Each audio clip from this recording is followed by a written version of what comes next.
우리가 살고 있는 이 세상, 사실은 보이지 않는 어떤 거대한 설계도 위에서 움직이고 있다는 생각 해보셨나요? 오늘 바로 그 설계도의 비밀을 한번 같이 파헤쳐 보려고 합니다.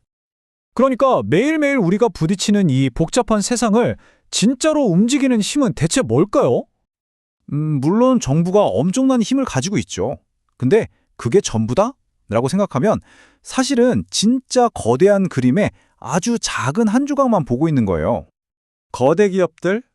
마찬가지입니다. 그들도 결국엔 이 거대한 시스템 안에서 움직이는 하나의 플레이어에 불과하거든요. 자, 그럼 정답은 뭐냐? 바로 이겁니다. 우리 세상은요, 사실 인간이 만들어낸 일종의 청사진 위에서 돌아가고 있다는 거예요. 눈에 보이지는 않지만 아주 강력한 아이디어들의 집합. 뭐랄까, 우리 사회의 운영체제 같은 거죠. 지금부터 그 청사진을 구성하는 핵심적인 세 가지 요소를 하나씩 뜯어보겠습니다. 자, 그 첫 번째 조각은요, 바로 게임의 규칙입니다. 다시 말해, 글로벌 경제 시스템이죠. 근데 이 규칙, 대체 누가, 또 어떻게 만든 걸까요? 1차 세계대전이 끝나고 나서 세계 경제는 정말 아슬아슬한 줄타기 같은 상황에 놓였어요. 독일이 미국의 물건을 팔아서 돈을 벌고 그 돈으로 연합국에 전쟁 배상금을 내요. 그럼 연합국은 또 그 돈을 받아서 미국의 진 빚에 갚는 이런 식의 순환 구조였던 거죠. 이 고리 중에 하나만 끊어져도 와르르 무너지는 아주 불안한 시스템이었고 결국 그 끝은 대공황이라는 엄청난 파국이었습니다. 이런 끔찍한 혼란을 다시는 겪지 말자. 그래서 1944년에 44개 연합국 대표들이 한자리에 모입니다. 바로 브레튼 우주라는 곳에서요.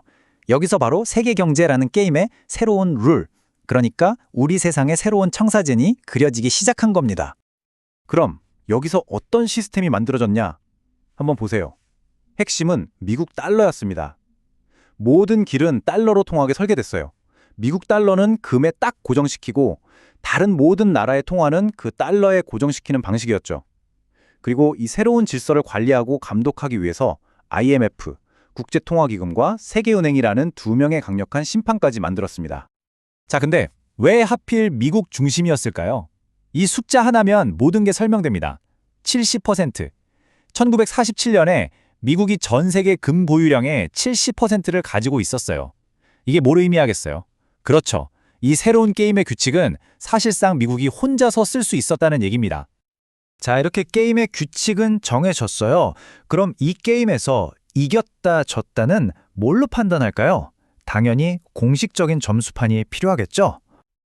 그리고 그 점수판의 이름이 바로 우리가 너무나도 잘 아는 국내 총생산 GDP입니다. 2차 세계대전 이후로 이 GDP라는 숫자가 한 나라가 얼마나 잘 나가는지를 보여주는 거의 유일무이한 성공의 척도가 되어버렸죠. 근데 이 점수판, 세상을 좀 이상하게 비추는 왜곡된 거울 같아요. 보세요. 전쟁 때문에 무기를 만들거나 재난을 복구하는 데 돈을 쓰는 건 긍정적인 경제활동으로 잡혀요. 숫자가 올라가는 거죠. 근데 정작 우리 삶에 너무나 중요한 가족을 돌보는 일, 우리가 쉬는 시간, 깨끗한 환경 같은 가치들은요, 아예 계산조차 안 돼요. 없는 것처럼 무시되는 겁니다. 한마디로 파괴는 성장이 되고 행복은 그냥 0이 되어버리는 이상한 계산법인 거죠.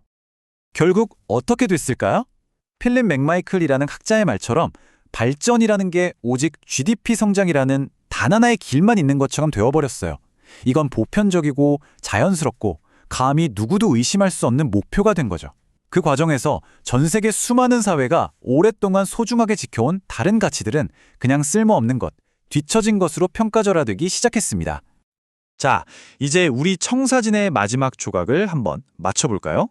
바로 이 게임의 플레이어, 그러니까 우리 인간을 어떻게 분류하고 구분했는지에 대한 이야기입니다. 이건 좀 충격적일 수 있어요. 이 표를 좀 보세요. 정말 충격적이지 않나요? 18세기의 유명한 식물학자 린네가 만든 과학적인 인간 분류표입니다. 근데 내용을 보면 피부색뿐만 아니라 옷은 어떻게 입는지, 어떤 방식으로 통치되는지 같은 지독한 문화적 편견 덩어리예요. 과학이라는 이름으로 이런 편견을 포장해버린 거죠. 이게 바로 소위 과학이 어떻게 사회적인 계급을 마치 자연의 질서인 것처럼 둔갑시켰는지를 보여주는 완벽한 사례입니다. 하지만 다행히도 과학은 스스로를 고쳐나가죠. 과거의 이런 유형론적 사고는 인류를 몇 개의 정해진 상자, 즉 인종이라는 틀 안에 가두려고 했어요. 하지만 다윈 이후에 현대 생물학이 우리에게 알려주는 건 정반대입니다. 그걸 개체군적 사고라고 하는데요. 핵심은 이거예요. 이상적인 유럽인이나 전형적인 아시아인 같은 상자는 애초에 존재하지 않는다.